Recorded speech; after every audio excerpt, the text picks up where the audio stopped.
Toyo Tyres 7 race series in action here this weekend at Donington Park, and their first of the 4 races that they're going to have this weekend is just a few moments away. It's the 420Rs who make their way out onto the track. Their green flag lap underway, and this final round of the championship for both of the Toyo Tyres 7 race series is set to be an absolute corker, I'm sure, here at Donington Park, a circuit that always produces really good Caterham action. Andy McEwen here in the commentary box, joined by Piers Pryor to talk you through all of the action, and action aplenty there will be. This is a category of racing known for its close quarters slipstreaming action.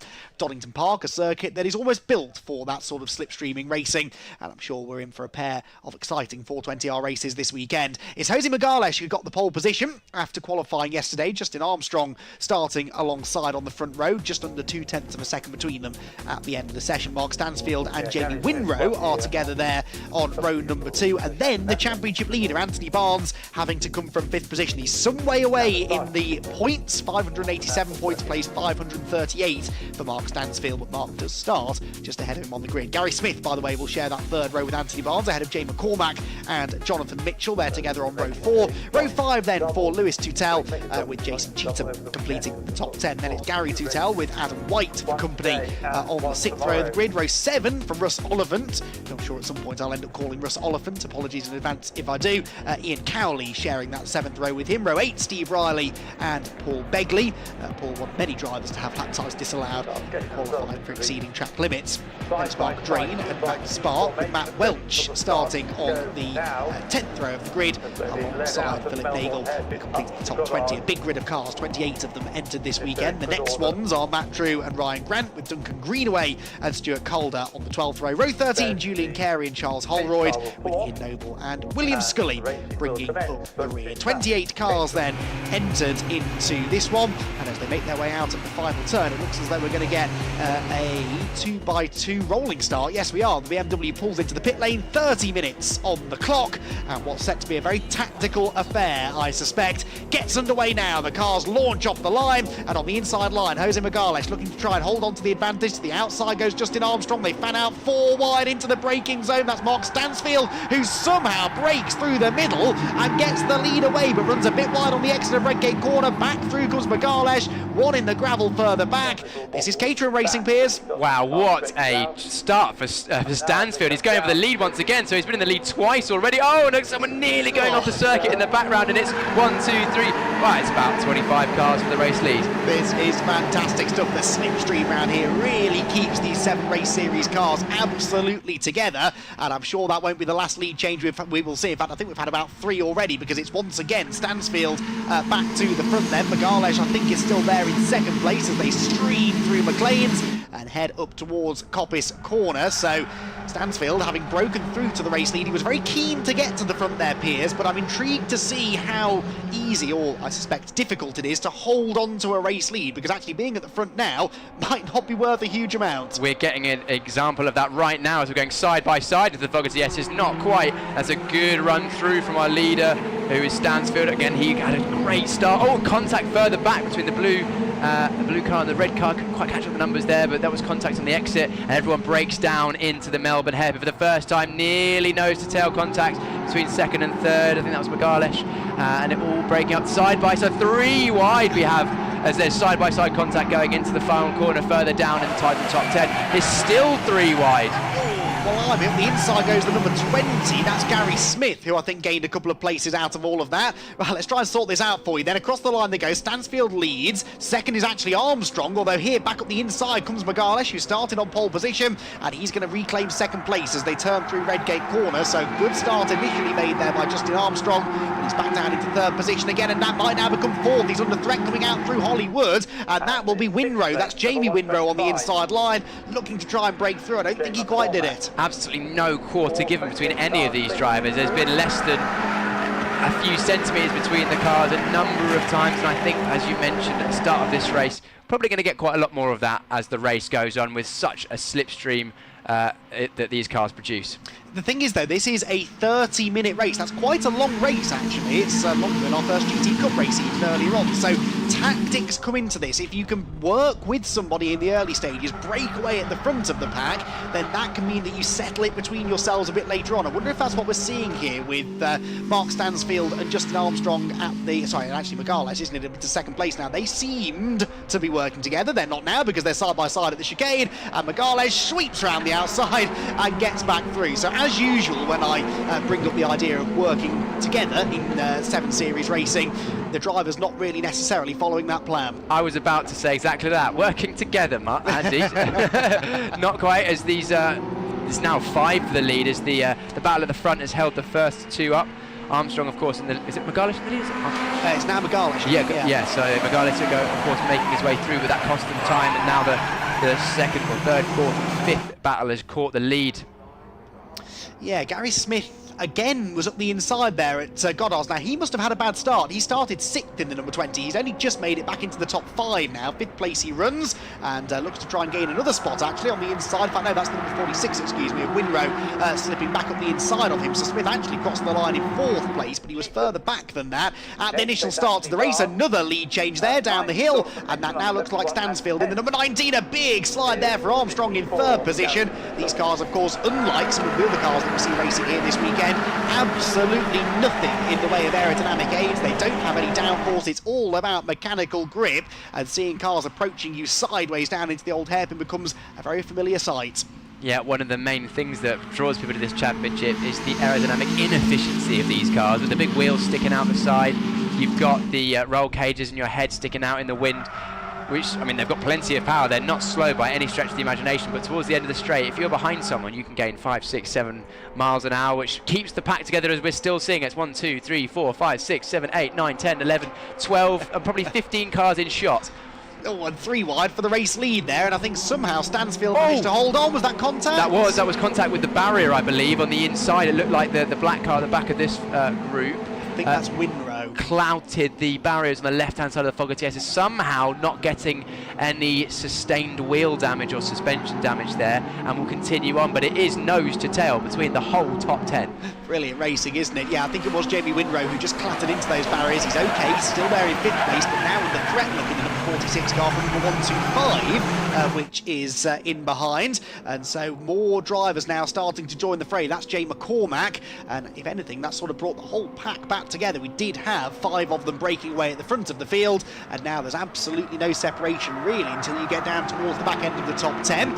See how far they run then down towards Redgate Corner, and look at this, even right at the back of the field, absolutely no quarter being given at all. That was the number 53 trying to slip up the inside line. That was Matt Welch, and he was very much having the door closed in his face. An example of just how hard they're pushing on. The fastest lap of the race by Megales, which was a couple of laps ago, is almost a second slower than they're going right now. So there's a second left on the table if they just, just did a lap without trying to overtake each other. But that is seemingly impossible at the moment. Although saying that, a small gap has been extended at the front of the field, and I say small because it is 2 or 3 car lengths, but that's the biggest we've had so far. In 7 race series terms, that's an absolute gulf between the leader and a battling pair of cars behind, and a big sideways moment there for Megales. Armstrong slipping up the inside of him, and so Armstrong to second. Megales with that slide loses momentum. They're almost going to try and go either side of him. That's Jamie Winrow up the inside of both of them at the corner where his race nearly came unstuck a lap ago. Suddenly Jamie Winrow gains 2 places again, gets very close to that tyre stack, hops over the curbs, but 2 positions gained. Good opportunistic driving that from Winrow, but of course into the very next corner he's under threat, and once again they're 3 wide, Piers. Oh my god, I thought I was going to see a crash, but no, they've somehow made it through once again. Brilliant driving from all of them. These cars absolutely not shy of the curbs either. You can see on their way to the Fogarty S's. Now on the inside, only just an overlap, but that's all you need, and a lock-up from the driver on the outside. Oh, and further racing. All 2 cars off in the background. They both managed to sort of scurry their way back onto the circuit. Who was that then? That looks like that was Cheatham and Barnes, I think, who have just dropped down a few positions. Barnes down to 9th, Cheatham actually losing 3 places. You don't have time to look at the timing screen though, because on track you can see they're 3 wide again through Redgate. That's the battle for 4th position. At the line, it was the silver number 20 of Smith who had 4th place. I think he's just lost that maybe as they drop down the hill through the Craner curves. Megales is in this group, and actually it's the green car of Smith who goes from 4th back into 6th. Oh, touching the grass on the way into the old hairpin was the number 20 there of Smith. That could have been easily a race-ending spin in the gravel, but somehow managed to hold onto the car there. We see a three-way fight for the lead once again, and these two here are still battling on side by side through McLean's now. Round the outside travels the 125 of McCormack and keeps the space for now.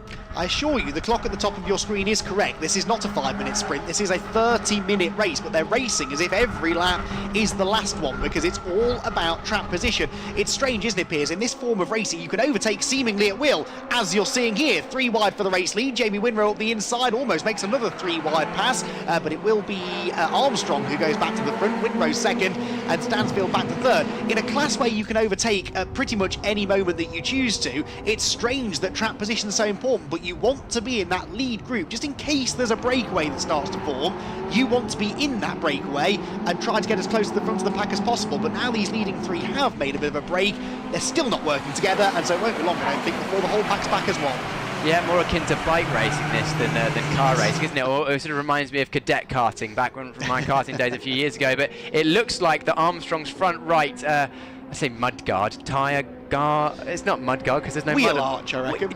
Good, yeah, terminology. Wheel arch is crying enough, it's flapping around, but it isn't hindering his enthusiasm at all as we see a lunge up the inside. A great move, trying to get 2 places, the number 59. White going up the inside of Redgate, getting 1 place, might gain 2 by the end of the Hollywood and Craner Curves. No, not this time.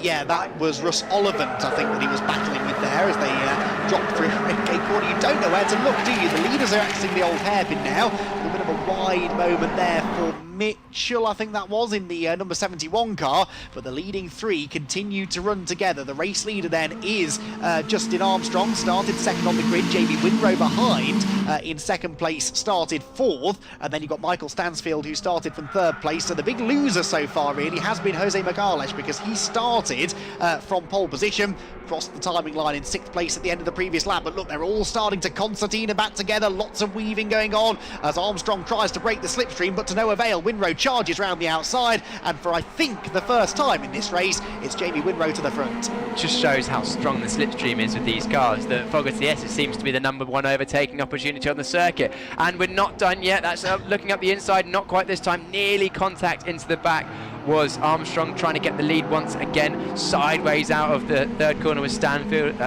sideways out of the hairpin as well with Stansfield.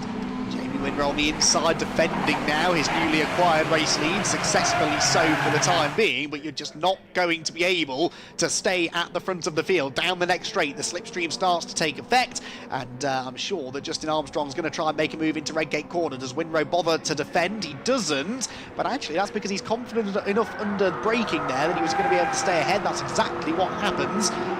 He does retain the race lead, so it's sort of a 9-car breakaway, then a gap, a pretty decent gap back actually, to the 10th place battle. It's led by the yellow number 6 of Jason Cheetham, but again, you'd think, wouldn't you, at first glance, that this group were fighting for the race lead. There are 6 of them under a blanket as they head through the Craner Curves. Yeah, this 6 are fighting just as hard as the front 9 cars.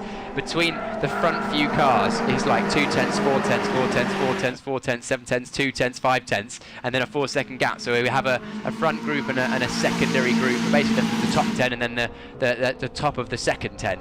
Yeah, absolutely. And once you fall away from that lead pack, it's very hard to bridge that sort of a gap. That's why there's such an intensity to the racing, even from the early stages, to try and get away with the race leaders, who are almost side by side again, coming down the back straight. But interesting there, Armstrong pulled out of the toe, then back into it, then back to the outside line. But he's not going to clear Winrow. So I wonder whether maybe that wheel arch flapping in the wind is just hurting his straight line speed slightly, because Winrow's been able to pass people at will seemingly down that back straight. Armstrong not able to. Not quite. I shouldn't think the wheel arch should make a massive issue, but a big 3-wheeled lock up and over the water that was left from the previous race that had been tied up by the marshals. So going up 1 place and then immediately down a few. Yeah, that was good car control though, in fairness. Just kept it on the island. But yeah, it took a sort of long lap penalty almost. Oh, there's more carnage now down at the hairpin. That's 173 up the inside line. Matt Spark making friends, banging wheels with people as he managed to make his way to the front of that group that I believe are fighting over 16th place, would you believe?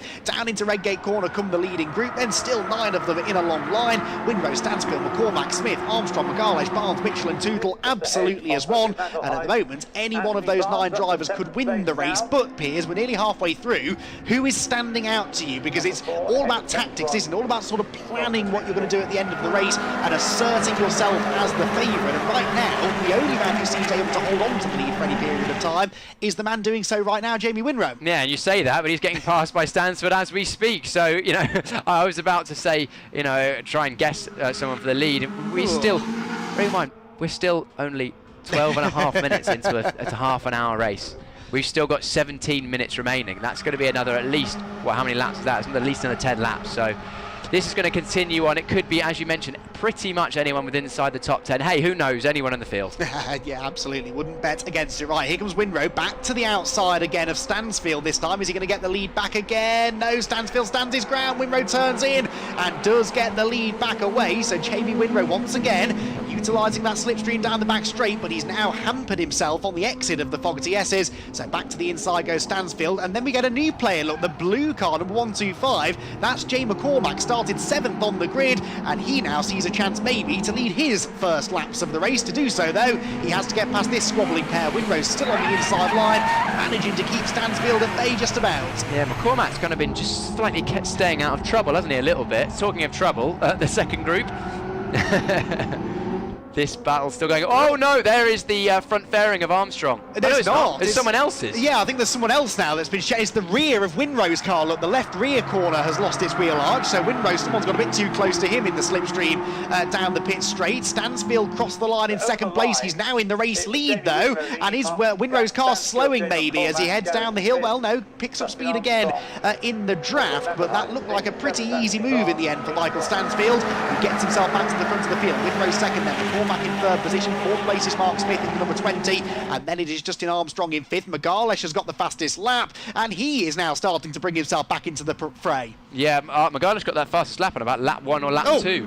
No, that's Winrow. Now that will slow him down, won't it? Yeah, I was about to say the rear wheel arch won't have any major issue in terms of straight line speed, but that front end is, if that stays there, then he's almost certainly going to be getting a meatball flag, and it's rubbing in his front left tyre, so that's certainly going to be slowing him down now. But he's still well within the fight. He's still going for the race lead. This is remarkable. Back in the slipstream he goes to the outside, smoke pouring off the front of the number 46 car. If that bodywork falls off by itself, he might be able to carry on, but until that happens, the clerk of the course, I'm sure, is going to be wanting to summon him in to get it removed, because the clerk of the course doesn't want it to fall off out on the track for fairly obvious reasons. Winrow's still on the attack though, tries to get to the inside of the Melbourne hairpin, can't quite do it. McCormack under threat from Smith, who manages to lever him aside, gets to the inside line for third position. They climb the hill towards Goddard's, and surely Winrow's going to have to pit. That's not going to be good for front left tyre wear, is it, Mark? Andy. Oh, side by, we're 2 by 2 going around the last corner, and this has given a little bit of space to our race leader. Oh, and Winrow, even if he wanted to pit, couldn't pit because he's got a whole queue of cars coming to his left-hand side. McCormack on the outside of him,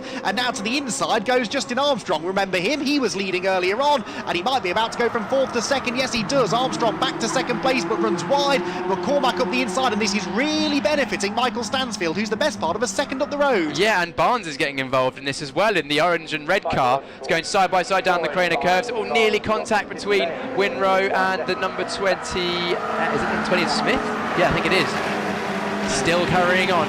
Clearly no damage to the mid-corner performance, but just a bit of straight line speed being lost by Winrow, because that pace he had in the middle sort of section of the first half at the start of the race is not quite where it was. Yeah, definitely losing out. He's on the outside line, loses a place to Mark Smith.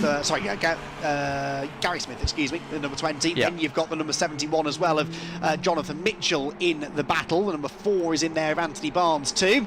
The leaders, though, well, forget what I said about Stansfield getting away, because McCormack has still managed to pick up the slipstream, and he is starting to close back in again. Third place for Armstrong. Fourth somehow is still the wounded Winrow, and he's defending the inside line there. In fact, I think he's just got back ahead of Gary Smith, hasn't he? So back into fourth place now for Winrow, but they're definitely losing time to the top 3. Oh, just to make a moment to breathe while no one's side by side for about 10 seconds. It's about the first time in the race we haven't seen someone side by side into the hairpin. I think, oh, there we are, side by side once again, as Winrow is now getting past once again. I think that's by Smith as he tries to make his way through. Gap at the front, again, slightly extended out after a good Middlesex from our leader Stansfield. Oh, no, it's McCormack in the lead, isn't it? God, I lose track. I think it's still Stansfield. Yes, it is. McCormack second, third Armstrong, fourth-ish is Winrow. He does manage to hang on to that fourth place, actually, as they drop down towards Redgate Corner. Really impressed with the speed that he's still able to carry. But Piers, you made a good point. That bodywork rubbing on the left front tyre won't do the tyre any good. We don't normally speak about tyre wear in 7-race series action, but that could cut a groove into the tyre, couldn't it? That could very easily lead to a tyre failure. So all the more reason, really, for the team to perhaps summon him in to get that dealt with. But until the clock of the course shows him the black and orange flag, I'm sure we'll see Winrow keeping on in the fight out on track. That we will. I don't think he's going to give up on this, because he can still sniff a podium here as we now have a look for second place. Armstrong having a look on McCormack, not getting it done quite this time. It's one of those where you want the drivers at the front of the field to start working together, but there's not really any way you can, because if you don't start pushing through when you've got the slipstream, then you're just going to get caught by the drivers behind. But such is the beauty of 7-race series racing. Yeah, absolutely. Those three now, they're together. Are they about to start scrapping for the lead? Could that bring the second group of cars back into play? I think that's probably going to be the case. Winrow in the background defending. That's Gary Smith trying to get to his outside, but a big run off the chicane there for Jay McCormack. He's surely going to look to the inside of Mark Stansfield, which he does. Gets the inside line into the Melbourne hairpin, and the 125 car gets to the front of the pack. Now, we haven't yet seen McCormack lead the race at the line. That is, I reckon, if he holds it to the line, the 7th official lead change of the race. We've had several others elsewhere around the lap, but I think he is going to just about stay in front to lead his first lap of the race. Yeah, this, oh my God, a big lunge into the Melbourne hairpin, and contact, no! That is going to be race-ending contact, I believe, for the number 7 and the car that was directly ahead. That's Duncan Greenaway, the number 7, and didn't quite see the number on the other one. It might have been Philip Nagel, the 89. Yeah. They were quite close together, weren't they, at the back end of the top 20, so I think it was those two who tangled. Thankfully, those coming in behind, I think, managed to avoid joining in the pile-up, though, and have been able to continue on their way. It hasn't deterred them from going side by side. 173 here, Matt Spark looking up the inside line, and that, I think, is the 39 car, Mark Drain. Yes, it is, who he's slipping past into Redgate Corner, and that will move him up into 17th place. Yes, it's a good staying out of the way. There's just bits of 7-race series car all over the circuit, left, right and centre. It's a bit of a something you get used to with this type of racing. It's bits of mudguard kind of, because these mudguards, I suppose, it's small amount of contact and they're just sort of ripped off a bit. They must be made of fiberglass or something similar.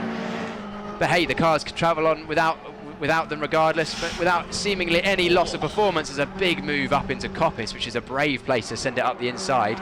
But there you can see Winrow still with that damage. Is it safety car, I believe? There's a yellow flag. Just a yellow. There is a car stopped, look, down the exhibition straight on driver's left. We might just see it. No, not quite, but that will be the reason for that. Someone's pulled over with damage or a mechanical issue of some sort, so it's still green elsewhere, but yellow flags down the back straight. It is Jay McCormack who holds on to the advantage. He's shed a wing now, look on the left rear corner as well, and steaming up the inside comes Armstrong, really late on the brakes, sees a gap, and moves back into second place. Yeah, I don't understand how you can lose a mudguard without, I say mudguard, wheel arch without any contact. Well, unless there was contact, we did see a shake of the head there you saw from McCormack over the line. Yeah, that might tell the story, mightn't it? I think he was probably given a bit of an assistance somewhere, and that has knocked that rear bodywork off. But worth pointing out, we're talking about contact a fair bit and bodywork being pulled off the cars, but it's not like it's bad driving standards. You're just racing so close together at such high speed. Winrow in the pit lane, that's a shame. He'd been driving really well earlier on, but Piers, when you're racing this quickly, this close together, the margins are so fine. It only takes the tiniest miscalculation, and that's all it is, a genuine miscalculation, to make that tiny bit of contact, and off flies the bodywork. Yeah, exactly, and they're held on just by a couple of bolts. So, and we've seen how close the racing has been. A big clout of the inside curve. That wheel arch on the right-hand side of Armstrong is clinging on still somehow, and that's clout of the curb is having a look in from Stansfield, but no, not this time.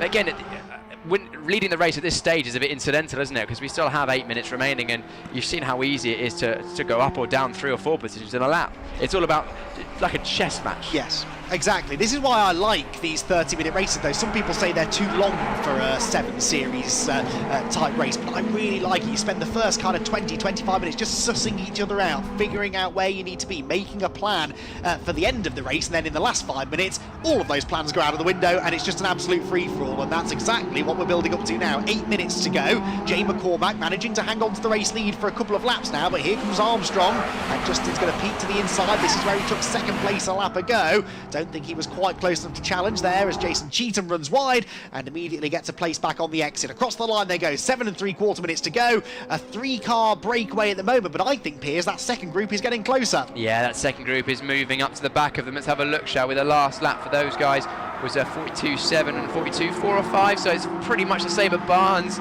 just about holding it on the inside of Redgate. That was a lovely move. Just managed to find a gap up the inside of Gary Smith to claim that 4th place. But again, if they just worked together, they'd catch the leaders in no time, because the leading 3 quite clearly are about to start battling.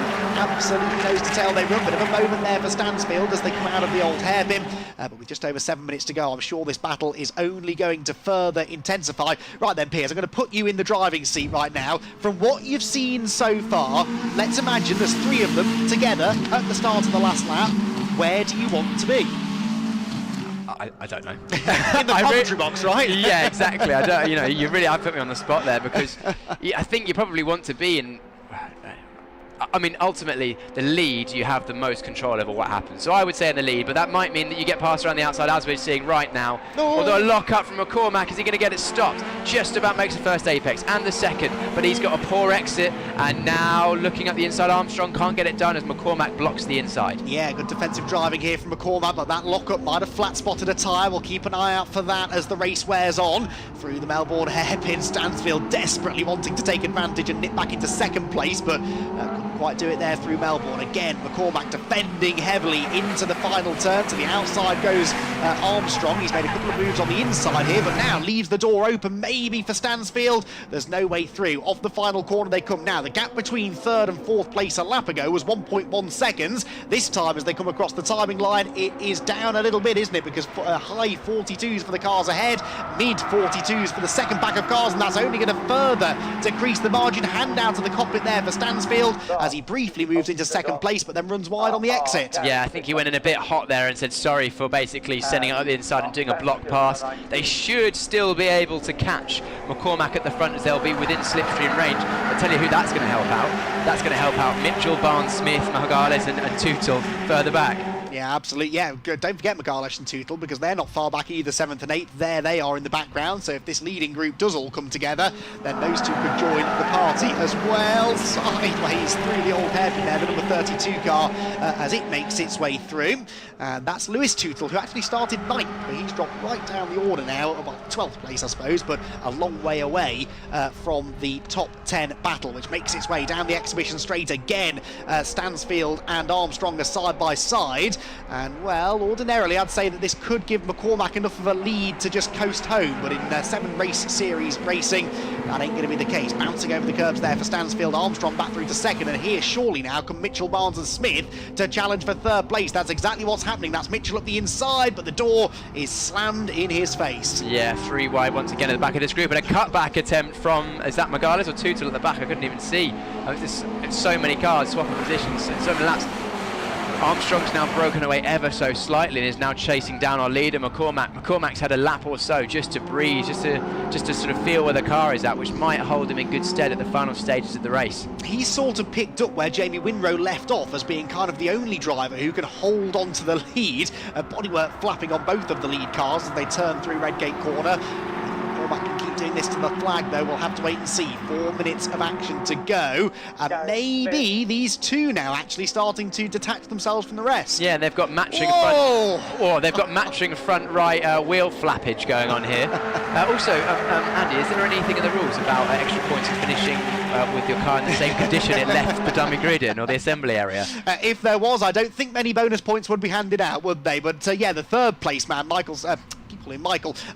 Stansfield, is probably the cleanest car in this lead group, I think, isn't he? For now.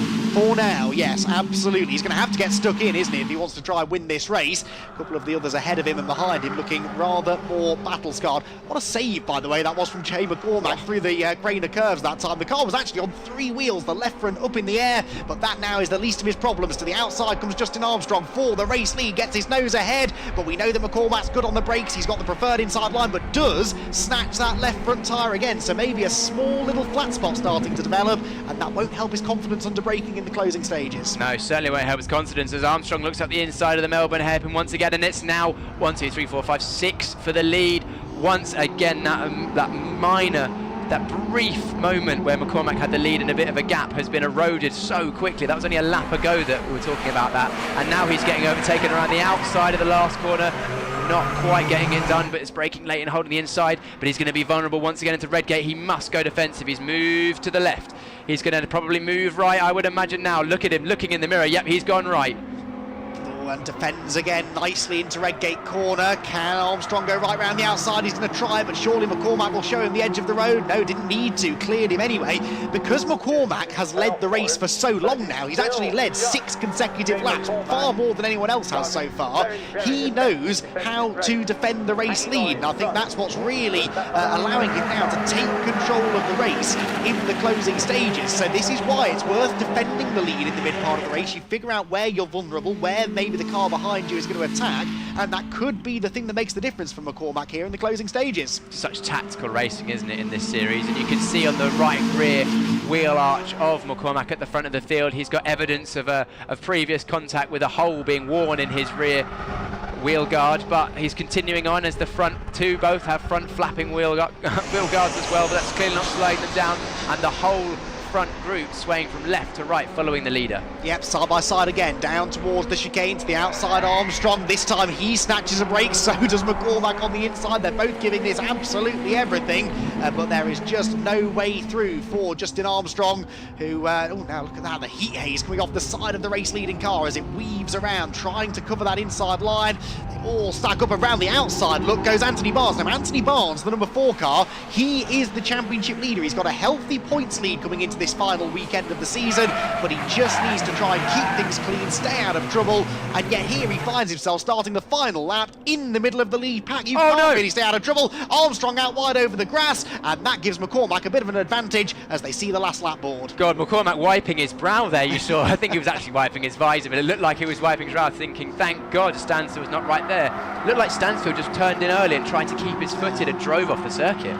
Anthony Barnes, I tell you what, he could win this yet. He's into 3rd place. This is the guile of the championship leader, isn't it? He knows how to win these races. He's done so on several occasions this season. Sits in 3rd place now as they drop through the old hairpin for the final time. This is where you put all of the last 29.5 minutes worth of practice into action. Where do you want to be? Is McCormack a sitting duck out in front? Can Stansfield make a move? Or can the points leader Anthony Barnes make something happen from 3rd place? Up through McLean's they go. They're all concertinaing together, and there's a back marker ahead as well. This is not the ideal time to be catching a lapped car, which hopefully is keeping an eye on its mirrors. Wants to try and stay out of the way of the lead group as they head down the back straight for the final time. Now McCormack punching a hole in the air. Stansfield will go to the inside line. I'm amazed that McCormack gave him the inside. Stansfield surely now has the advantage and breaks through into the race lead, Piers. Yeah, that's something uncharacteristic. He's defended every single lap, but he's got a great exit out of the Fogarty chicane,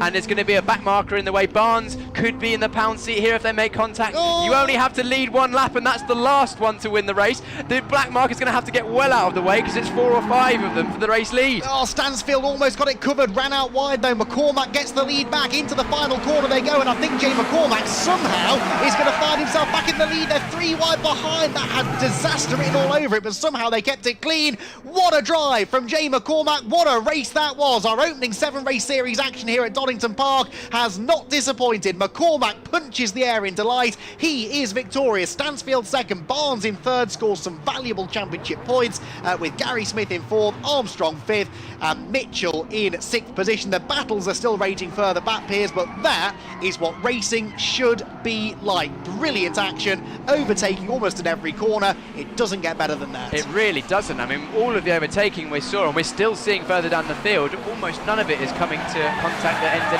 anyone's race. Oh, I hope I haven't spoken too soon.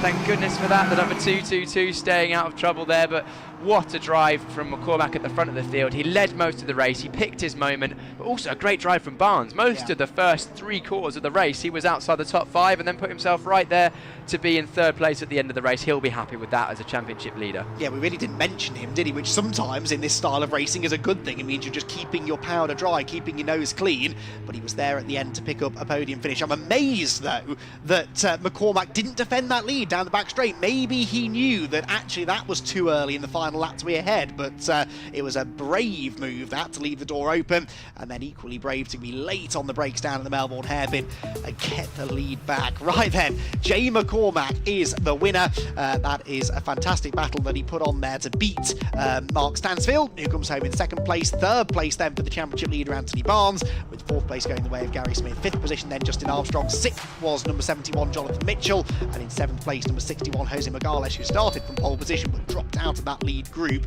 about midway through the race. 8th place then for number 64 Gary Tootle. 9th was Russ Ollivant, and the top 10 completed by Jason Cheetham. And it was the second of the Tootles, number 32, that came in next, followed by the number 86 machine of Steve Riley, and it was number 82 in behind of Calder. Then it was Cowley, Spark, Drain, Nagel, Welch, Begley and Holroyd completing the top 20. We had 28 starters. We got, I think, 26 or 7 of them to the line in the end. Greenway, Carey, Noble and JB Winrose still on the lead lap, but arguably could have won that race had it not been for the damage that he had to pit to get repaired. Then 1 lap down was the number 72 of Matt Drew and the number 14 of William Scully. 2 laps down for the number 59 of White, and I think the one car that wasn't running at the flag was number 27, Ryan Grant.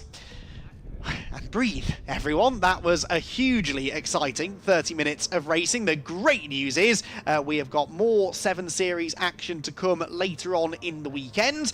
We've got the 310Rs up a little bit later on today, and then each of the categories will have another race tomorrow to complete their 2023 championship campaign. The 310R race, by the way, that's coming up later on today, well worth watching, because we think it's even tighter in the championship at the front once those drop scores are calculated.